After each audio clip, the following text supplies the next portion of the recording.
ជា birthday របស់កូនមួយឆ្នាំហើយប៉ាម៉ាក់បានធ្វើវីដេអូមួយទុកជាការចងចាំជាពិសេសក្តីស្រឡាញ់ដែលមានចំពោះកូនណាគឺធំធេងណាពាក្យពេចន៍វាពិតជាមិនអាចរៀបរាប់អស់ទេហើយកូនគឺជាពន្លឺ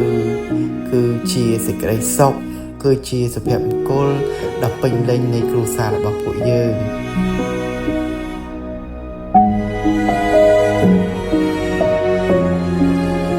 គ្រប់រឿងទាំងអស់ដែលបានកើតឡើងតាំងពីអូនមកចាប់កំណើត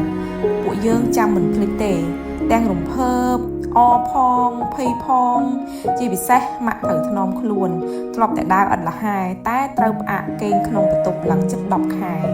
ហើយពេលដែលស្ដាប់ឮសំឡេងបេះដូងអូនណាគឺរំភើបមែនតែនហើយសំឡេងយំនៅពេលកើតណាធ្វើឲ្យប៉ាម៉ាក់រំភើបឡើងស្រក់ទឹកភ្នែកហ្មង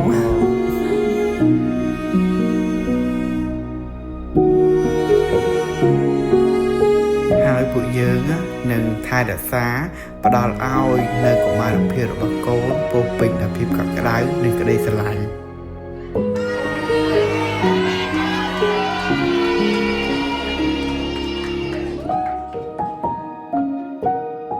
ជូនពូកូនសុខភាពល្អស្អាតឆ្លាត